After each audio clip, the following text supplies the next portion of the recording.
কাৰাগাৰতে গুৰুতৰভাৱে অসুস্থ অখিল গগৈ। কাৰাৰুদ্ধ অখিল গগৈ কৰোনাত আক্ৰান্ত হোৱা বুলি ওলাইছে খবৰ।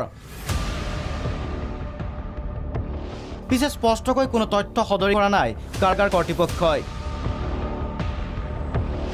অখিল গগৈৰ মুক্তিৰ দাবীত ব্যাপক জনমত। অখিল গগৈৰ স্বাস্থ্যক লৈ সৃষ্টি হোৱা চৰম উদ্বিগ্নতাৰ মাজতে বিস্ফোৰণ ঘটালে যোৰহাট উকিল সন্থাই। এনআইৰ যোগেদি অখিল গগৈৰ ওপৰত দিয়া হৈছিল হেঁচা। বিজেপি RSSৰ হৈ কাম কৰাৰ বাবে হেঁচা। অখিলক দিছিল ৰাজকীয় সা সুবিধাৰ প্ৰলোভন। সিনহা উপাধিত তদন্তকাৰী বিষয়াই দিছিল প্ৰস্তাৱ। এই কথাটো মই আচলতে লুকুৱাই থৈছিলোঁ, আজি তাৰিখত কৈছোঁ। অখিল গগৈক প্ৰলোভিত কৰা হৈছিলে। তাত কৈছে যে আপুনি জইন কৰক, আপোনাক কেছ টকা দিয়া হ'ব, 10 কোটি টকা কেছ টকা দিয়া হ'ব। মই উপাধিটো মনত আছে। সিং বুলি নিয়াৰ অফিচাৰজনে কৈছে যে 10 কোটি টকা দিয়া হ'ব। দ্বিতীয় কথা হৈছে যে RSS হৈ কাম কৰক, আপুনি মাজুলীৰ পৰা ষ্টাৰ্ট দিয়ক। মাজুলীত যিবিলাক গীৰ্জাঘৰ আছে যে এইবিলাক যাতে আঁতৰাই, তাত যাতে মন্দিৰবিলাক হ'ব লাগে, আৰু চৰকাৰে যিমানখিনি সুবিধা দিব লাগে, যেনেকুৱা ধৰণৰ তাক বেনিফিট দিব লাগে, সকলোবিলাক দিবলৈ প্ৰস্তুত আছিলে।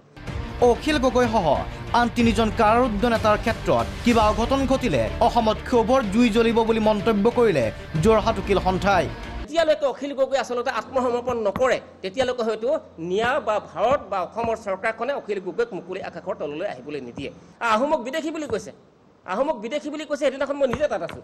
কৈছে যে আহোমসকলটো বিদেশী। কংগ্ৰেছ বিধায়ক ৰূপজ্যোতি কুৰ্মীৰ বিস্ফোৰণ।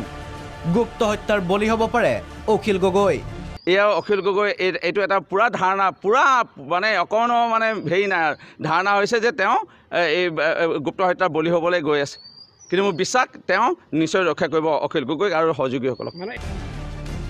অখিল গগৈৰ ক্ষেত্ৰত চৰকাৰে গ্ৰহণ কৰা স্থিতিক তীব্ৰ সমালোচনা বিৰোধী দলপতি দেৱব্ৰত শইকীয়া আৰু কংগ্ৰেছৰ মুখপাত্ৰ কমল কুমাৰ মেধিৰ।